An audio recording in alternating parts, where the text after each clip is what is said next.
어떤 분이 보내주신 이런 글을 읽어보았습니다. 아내와 함께 가난하게 살던 한 농부가 집을 떠나 다른 마을에 가서 돈을 벌어오기로 했습니다.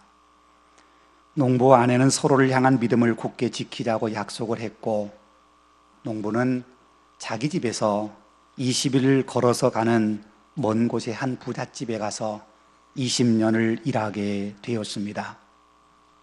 농부는 주인에게 자신의 품삯을 저축해 두었다가 20년이 차면 되돌려 주라고 부탁을 합니다. 어느덧 세월이 흘러 20년이 되었습니다. 농부는 주인에게 자신의 품삯을 달라고 요구했습니다.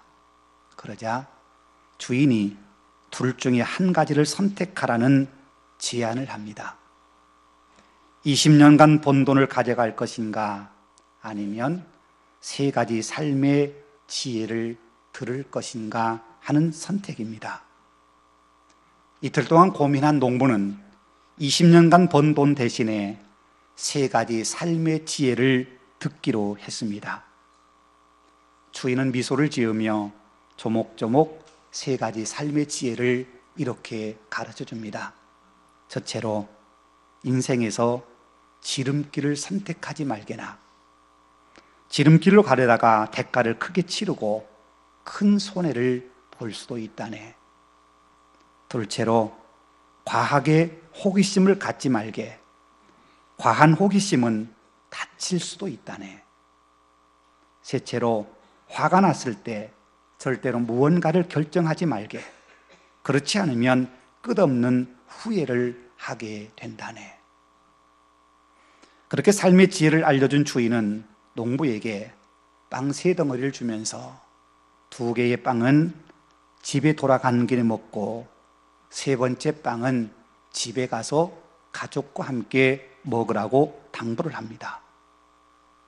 농부는 주인에게 감사 인사를 하고 집을 향해 길을 떠났습니다. 집으로 돌아가던 첫날, 농부는 어디로 가느냐고 묻는 낯선 여행객을 만나게 됩니다. 농부는 20년의 노동을 끝내고 집으로 돌아가는 중이라고, 집까지는 20일이나 걸린다고 대답해 줍니다. 그러자 그 낯선 여행객이 이렇게 제안합니다. 제가 5일밖에 걸리지 않는 더 빠른 지름길로 안내해 주겠습니다. 농부는 집에 빨리 돌아가 가족을 만나고 싶은 마음에 그 지름길로 가려 했습니다. 그러다가 문득 주인이 해주었던 첫 번째 조언이 떠올랐습니다. 농부는 지름길 대신에 20일이나 걸리는 먼 여정을 선택합니다. 그래서 그는 노상 강도의 공격을 피할 수 있었습니다.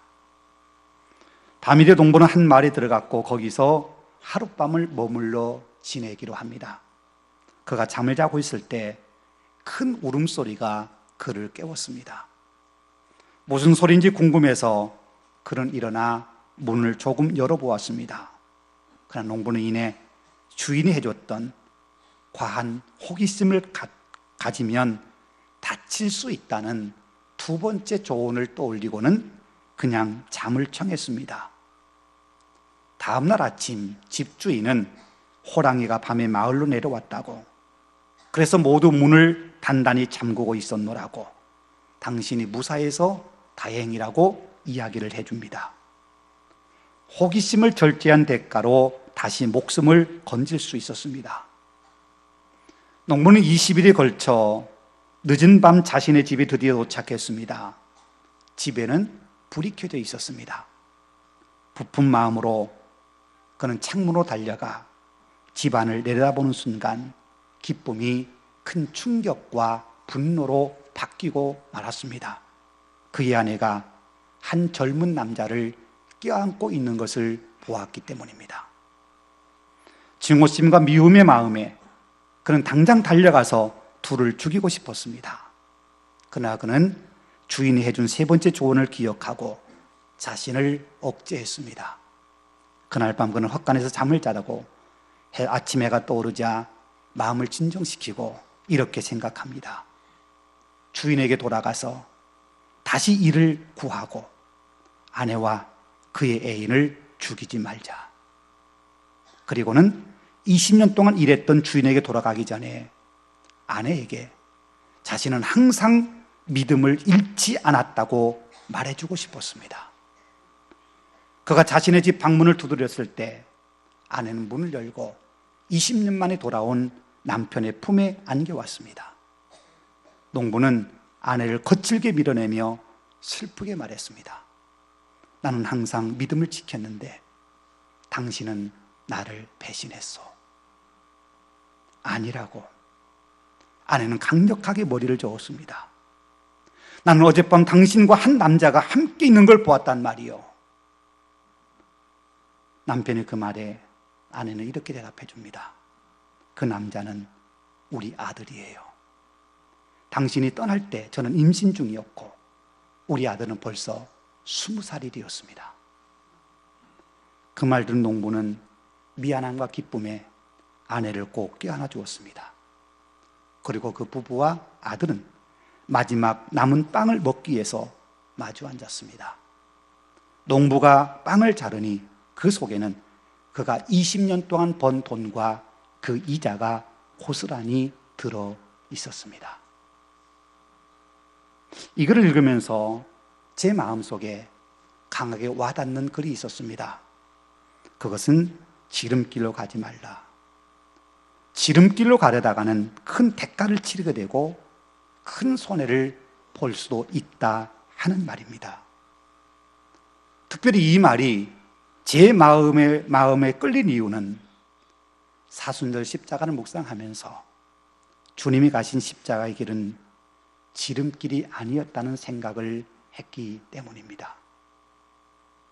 오늘날 많은 사람들이 쉽고 빠른 길을 가려고 합니다. 우리들 가운데 나는 그렇지 않아. 나는 지름길보다 멀고 험한 길이라 하더라도 정도로 가는 사람이야. 그렇게 자신 있게 말할 수 있는 사람 얼마나 되겠습니까? 혹 지금까지 그렇게 살아오신 분 혹 있을 수 있습니다. 그런데 어쩌면 지름길로 갈 수 있는 기회가 없었거나 지름길로 가는 방법을 몰랐기 때문에 그저 묵묵히 걸어와 지름길로 가지 않은 것 아닌가 생각해 봅니다. 우리는 누구나요, 빠른 길이 있으면 그 길을 의당 가는 것이 마땅하다고 생각합니다. 지름길이 있으면 나도 모르는 사이에 그 길로 가고 있는 우리 자신을 발견하곤 합니다. 그것이 우리 인간의 본성이기 때문입니다. 근데 그 지름길이 때로 우리의 삶에 전혀 도움이 되지 않을 때도 있습니다. 아니, 어쩌면 지름길을 가고 싶어하는 우리의 욕망과 달리 지름길이 훨씬 더 멀 수도 있고 우리가 생각하는 것보다 훨씬 더 험한 길일 수도 있습니다. 우리 그리스도인이 가야 할 길은 지름길이 아니라 십자가의 길이고 빠른 길이 아니라 바른 길입니다. 오늘 본문에서 예수님께서는 제자들에게 당신이 가셔야 될 십자가의 길에 대해서 말씀하십니다. 지난주 우리는 오늘 본문을 통해서 믿음의 길에서 실패한 베드로이지만 다시 믿음의 자리로 회복시켜 주셨던 주님의 모습을 함께 생각해 보았습니다. 너희는 나를 누구라 하느냐 하는 주님의 질문에 베드로는 너무 멋진 신앙 고백을 합니다. 주는 그리스도시요 살아계신 하나님의 아들이시니이다. 그 고백을 들으신 주님께서 너무너무 기뻐하시면서 베드로를 칭찬하시고 축복해 주셨습니다. 베드로의 신앙 고백을 들으신 주님께서 그때로부터 비로소 당신이 가셔야 될 십자가의 길에 대해서 제자들에게 말씀해 주셨습니다. 물론 베드로는 십자가의 길을 가신다는 주님의 말씀을 이해할 수 없었고 그 말씀을 받아들일 수가 없었습니다. 그래서 주님을 꾸중하면서 절대 그런 생각하지 말라고, 주님 절대로 그런 길 가서는 안 된다고 주님의 앞길을 가로막았습니다. 십자가의 길을 가로막고 그 길을 가서서는 안 된다고 주님을 책망한 베드로의 행동을 여러분 인간적인 생각으로 생각해 본다면요, 충분히 그럴 수 있다고 이해할 수 있습니다. 많은 사람들이 예수님을 향해서 우리 민족을 로마의 압제로부터 해방시켜줄 메시아라고 기대하고 있는데 그 주님이 죽으시다니 어찌 그 말을 쉽게 받아들일 수 있겠습니까? 베드로 개인적인 입장에서도 모든 걸 포기하고 3년 동안 주님을 따라다녔는데 이제 와서 주님이 죽으신다면 나는 뭐가 되느냐고 충분히 항변할 수 있습니다. 그건 다분히 인간적인 생각으로 생각할 때 그렇다는 겁니다. 그런데 예수님은 도리어 베드로를 책망하십니다. 사람의 생각에 사로잡혀 하나님 일을 생각하지 못하는 것은 사단의 부역자와 다름이 없다고 말입니다. 그래서 베드로를 향하여 사탄아 내 뒤로 물러가라고 호되게 책망하십니다. 고난의 길, 십자가 죽음의 길을 가시겠다는 주님의 말씀을 가로막은 것은 결국 사탄이 좋아하는 일일 뿐이라는 겁니다.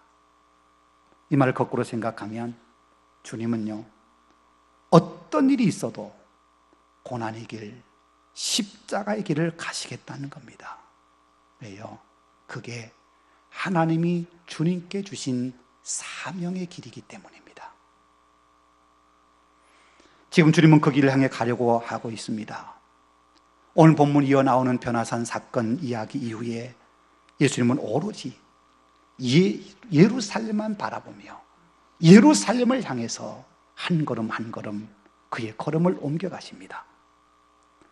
누가복음 9장 51절에 이렇게 말씀합니다.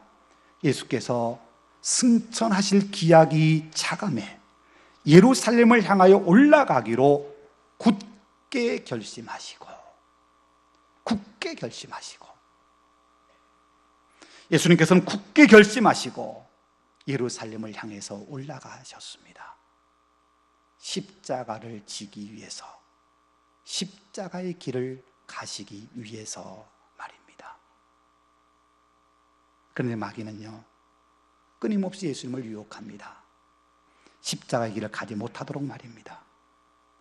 예수님께서 공생애를 시작하실 때 먼저 광야에서 금식하셨습니다. 그때 마귀가 예수님을 찾아와 시험합니다. 돌을 떡덩이 만들라고, 성전 꼭대기에서 뛰어내리라고, 나에게 엎드려 절하면 천하 만국의 영광을 다 주겠노라고 말합니다.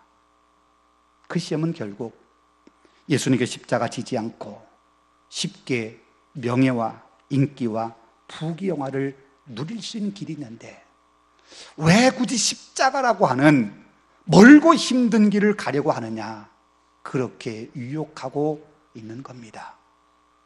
아주 쉽게, 아주 빠르게 우리 인간이 누구나 추구하는 것들을 다 얻을 수 있는 쉬운 길이 있다는 겁니다. 고통의 십자가를 굳이 지지 않아도 말입니다. 그런데 예수님은 그 쉽고 빠른 길을 거부하셨습니다. 그것만이 아닙니다. 베세다 광야에서 떡 5개 물고기 2마리로 5,000명을 먹이신 후에도 그런 유혹이 있었습니다. 오병이의 기적을 체험한 사람들이 이런 분이 우리의 임금이 되었으면 좋겠다고 그렇게 생각하고 예수님을 억지로 잡아서 자기들의 임금을 삼으려 했습니다. 그걸 아시고는 예수님께서 홀로 산으로 몸을 피하셨습니다. 만일 그때 예수님께서 백성들의 요구에 응해서 너희가 정 그렇게 원한다면 내가 너희의 임금이 되어주마, 그렇게 말씀하셨다면 예수님은 충분히 왕의 자리에 오르실 수도 있었을 겁니다. 그런데 예수님께서는 그렇게 하지 않으셨습니다. 쉽고 빠른 길을 거부하셨습니다. 이유는 십자가의 길을 가시기 위해서 말입니다. 오늘 본문에서 고난의 길, 십자가의 길, 죽음의 길을 가시겠다는 주님의 말씀을 듣고 베드로가 주님 절대로 그 길 가시면 안 됩니다, 그렇게 말할 때 인간적으로 생각하면 베드로가 참 고마울 수 있습니다. 고통의 길을 간다는데 왜 굳이 고난의 길, 그 죽음의 길, 십자가의 길을 가느냐고 말리는 베드로의 그 마음씀이 민족을 생각하고 스승을 생각하는 마음으로 받아들일 수 있습니다. 역시 나를 생각해주는 사람은 너밖에 없구나, 그렇게 베드로를 칭찬하실 수도 있습니다. 그런데 예수님은 단호하게 거부하셨습니다. 편한 길, 쉬운 길, 빠른 길을 거부하셨습니다.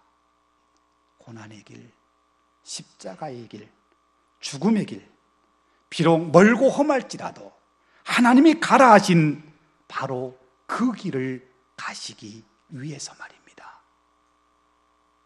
여러분, 그거 아세요? 예수님께서 가시는 그 길만이 십자가의 길은 아닙니다. 예수님의 제자들인 우리, 하나님의 선택받고 하나님의 백성이 된 우리가 가야 할 길도 결코 쉽고 빠른 길이 아닙니다. 때로 멀리 돌아가야 할 때도 있고, 때론 험하고 어렵지만 가야 할 때도 있고, 때로는 고통과 아픔이 있지만 마땅히 가야 할 때도 있습니다. 이스라엘 백성들이 애굽에서 400년 동안 종살이를 마감하고 모세의 인도를 따라 애굽을 탈출할 때 하나님께서 이스라엘 백성을 인도하시는 길이 그런 길이었습니다. 성경이 이렇게 증언합니다. 바로가 백성을 보낸 후에 불릴 사람의 땅의 길이 가까울지라도 하나님이 그들을 그 길로 인도하지 아니하셨으니 이는 하나님이 말씀하시기를 이 백성이 전쟁을 하게 되면 마음을 돌이켜 애굽으로 돌아갈까 하셨습니다. 애굽에서 가나안 땅까지 가는 가장 빠른 길은 블레셋 사람들이 사는 길을 통과해 가는 겁니다. 해변길이라고 말하는 그 길로 가면 일주일, 길게는 2주면 가나안까지 충분히 갈 수 있습니다. 그런데 하나님께서는 그 빠른 길을 놔두고 멀리 돌아가는 홍해의 광야길로 인도하셨습니다. 여러분, 왜 하나님께서 이스라엘 백성을 인도하시면서 빠른 길, 해변길을 놔두고 멀리 돌아가는 광야길로 이스라엘을 인도하신 겁니까? 그건 이스라엘 백성을 위해서입니다. 아직 한 번도 전쟁을 해본 적이 없는 이스라엘 백성들이 호전적인 블레셋 사람들과 전쟁을 하게 되면 두려워서 가나안 땅에 가겠다는 마음을 접고 다시 종살이하던 애굽으로 돌아가 버릴 것이 너무나도 자명하기 때문입니다. 인간적으로 생각하면 빠른 길을 놔두고 멀리 돌아가도록 인도하시는 것이 너무한 것 아닌가 하는 생각이 듭니다. 그러나 그것이 이스라엘 백성들이 갈 수 있는 최선의 길입니다. 하나님께서 그래서 그 길로 인도하신 겁니다. 빠른 길이 아니라 이스라엘 백성이 살 수 있는 길, 쉬운 길이 아니라 힘들지만 목적지까지 갈 수 있는 길, 그 길로 하나님께서 이스라엘 백성을 인도하신 겁니다. 여러분, 오늘 우리도 그렇습니다. 우리는 빠른 길을 가려 하는 마음 누구에게나 있습니다. 특별히 오늘 우리 시대는 빠름을 추구하는 시대입니다. 여러분, 인터넷 보십시오. 2003년에 3G가 나왔습니다. 그런데 불과 6년 만에 2009년에 4G가 나왔습니다. 4G가 나올 때 그것을 우리는 LTE라고 불렀습니다. 3세대 이동통신인 3G에서 오랜 기간 진화시킨 기술이라 그런 뜻에서 LTE라는 이름을 붙였고, 그 LTE라고 하는 것은 빠름의 대명사처럼 되었습니다. 그런데 이제요, 그 LTE를 넘어서 5세대 이동통신인 5G가 상용화를 앞두고 있습니다. 5G는 전송 속도가 4G보다도 약 20배 정도 빠르다고 합니다. 시대가 엄청나게 빠르게 변화되고 있습니다. 그 변화에 따라가기 위해서 사람들은 더 바빠지고 더 조급해졌습니다. 우리 마음에도 빨라야 좋다고 하는 그런 인식이 우리 마음속에 새겨져 있습니다. 그래서요, 요즘 택배에서도 빨리 택배를 해준다고 말을 쓰면서 나온 말이 뭔지 아세요? 총알 배송.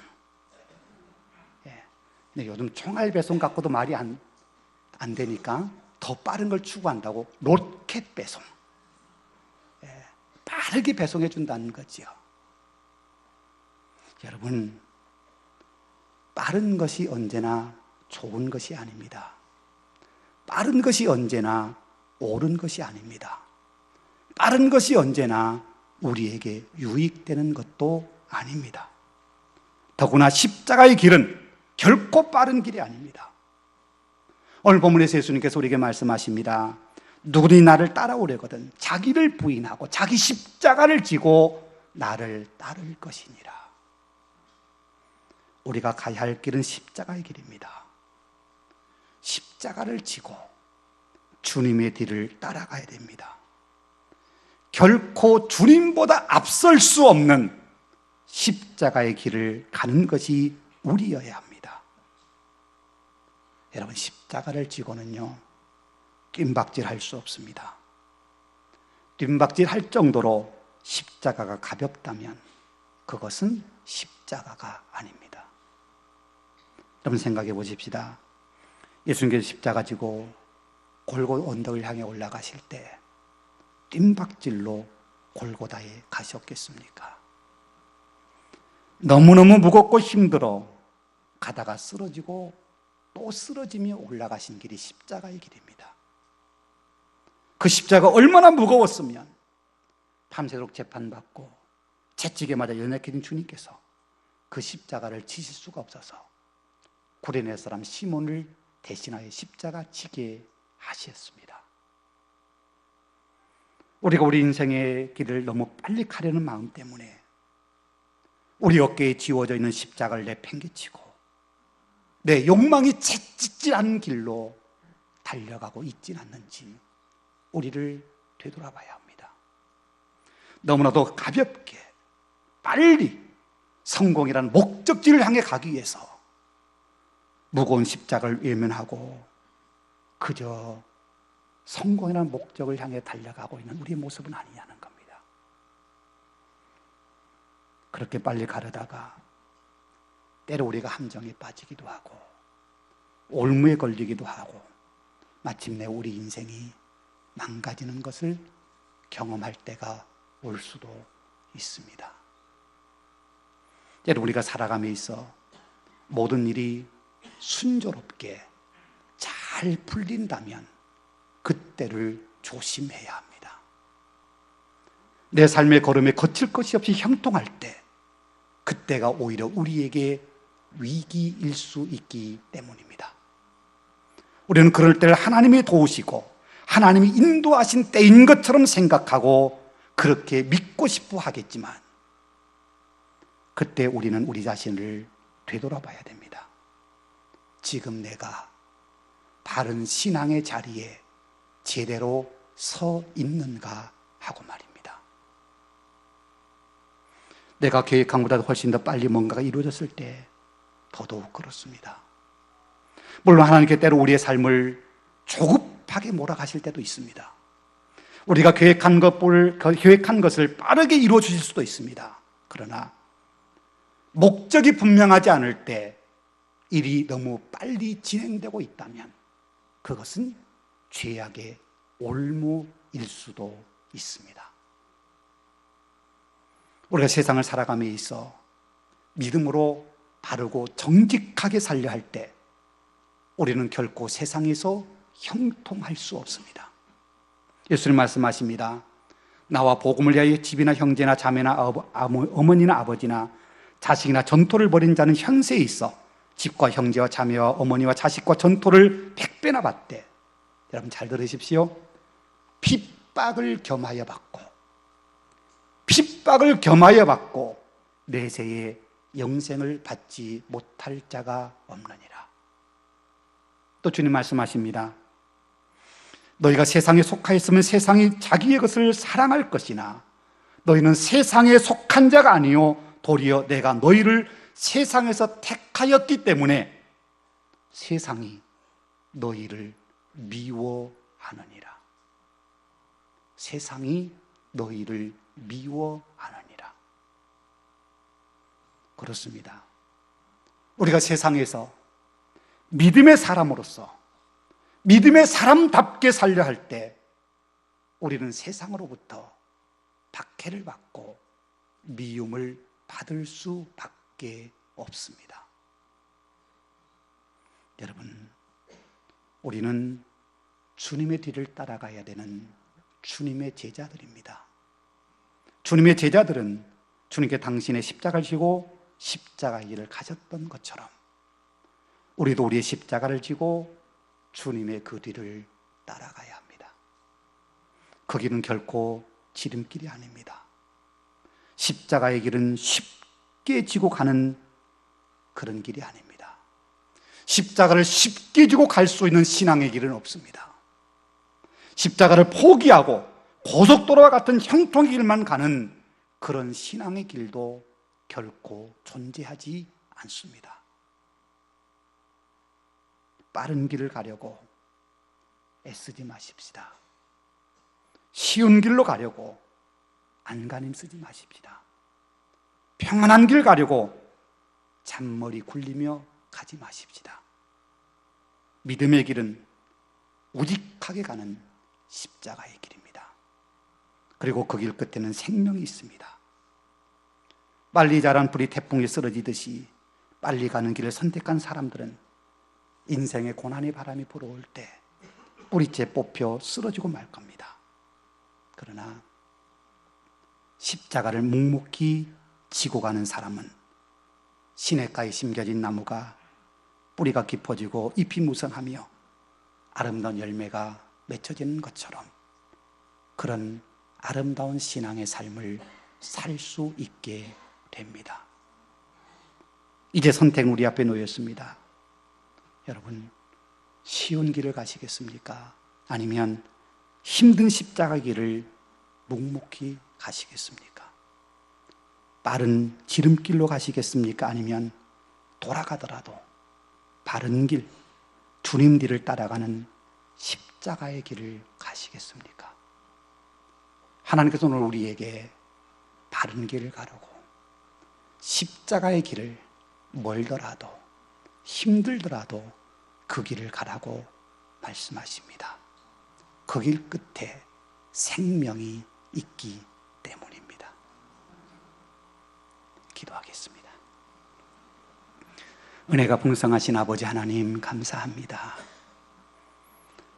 우리의 생명을 살리시고자 십자가를 묵묵히 가셨던 주님처럼 우리의 생명을 구원받기 위해서 우리도 마땅히 십자가 길을 가야 되는데 우리의 마음속에는 거짓된 욕망이, 헛된 갈망이 우리로 하는 십자가가 아니라 빠른 길을, 지름길을, 쉬운 길을, 형통한 길을 가려고 하는 우리임을 고백합니다.